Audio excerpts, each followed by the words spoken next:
Hello, രാമേട്ടനല്ലേ? ശ്രീകുട്ടാ, നീ എന്തോന്നും മിണ്ടാത്ത? എന്താ അത്? നീ കുടിച്ചിട്ടുണ്ടോ? ഞാൻ കുടിച്ചു കാക്കാത്തിമ്മ.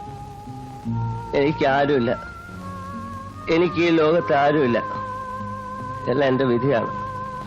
കാക്കാത്തിയമ്മയ്ക്കറിയാം, ഈ തെരുവ് വന്ന ശേഷമാണ് ഞാൻ ഒന്ന് മനസ്സ് തുറന്ന് ചിരിച്ചത്. ശാലിനിയെ കണ്ട ശേഷമാണ് എന്നെ ഇഷ്ടപ്പെടാൻ ആരെങ്കിലും ഉണ്ടെന്ന് ഞാൻ വിചാരിച്ചത്.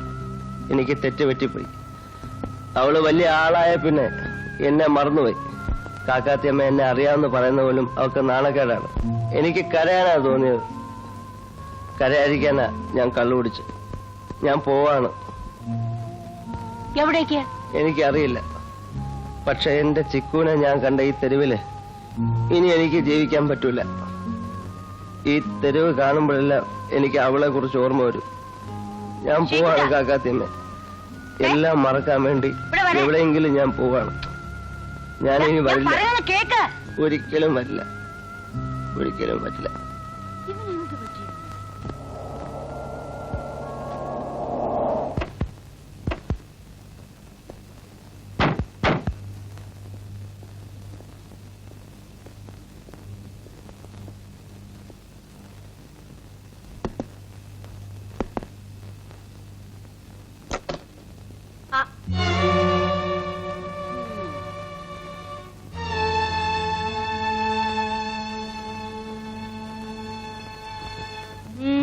എന്താ?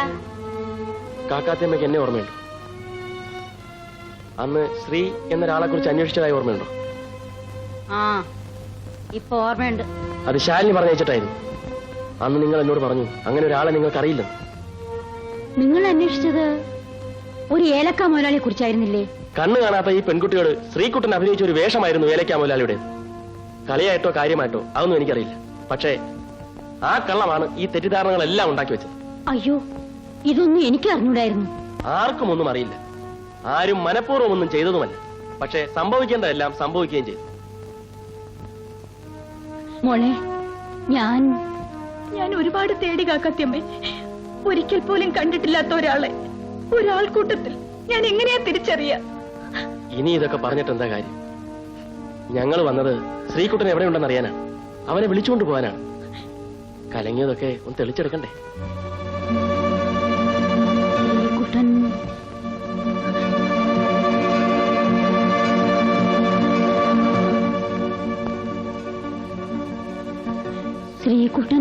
ശ്രീകുട്ടൻ എവിടെ പോയിന്ന് എനിക്ക് അറിഞ്ഞൂടാ. ഇനി തിരിച്ചു വരില്ലെന്ന് മാത്രം പറഞ്ഞു.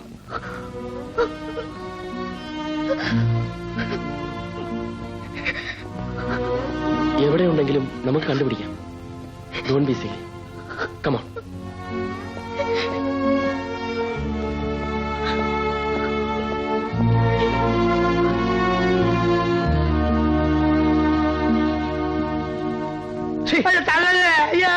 മിണ്ടിപ്പോകരുത്, കൊല്ലും ഞാൻ. കൊല്ലി വരുന്നതിന് പോണെന്നൊക്കെ തോന്നി ഞാൻ കോർപ്പറേഷൻ തൂളാ.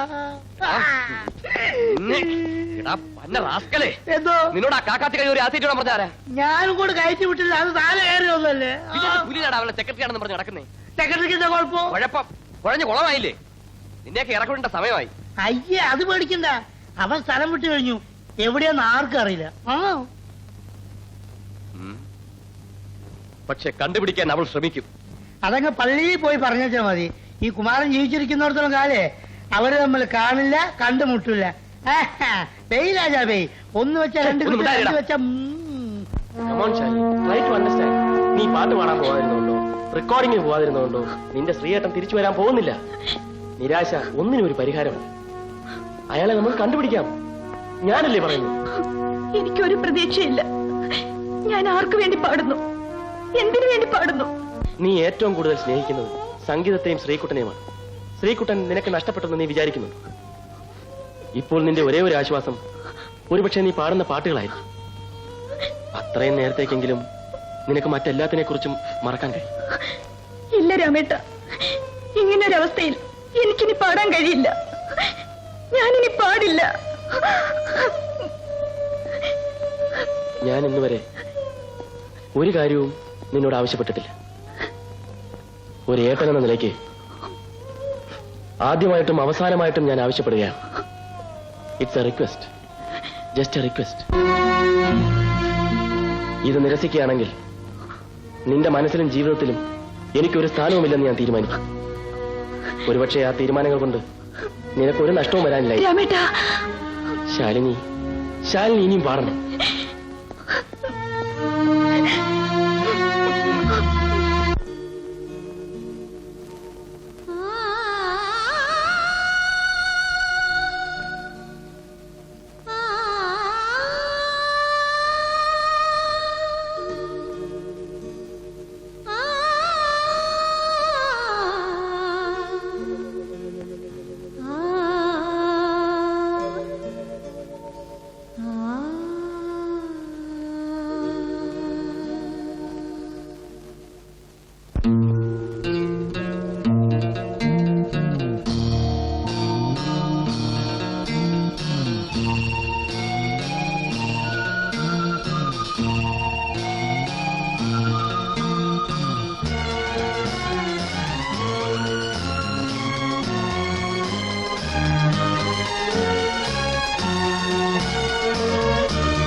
മോഹഭംഗ മനസ്സിലെ ശാപപങ്കില നടകളിൽ തൊഴുതു നിന്നു പ്രദോഷമായി അകലുമാത്മമനോഹരി നീ എന്റെ പ്രാണനിൽ അലിയൂ വേഗം.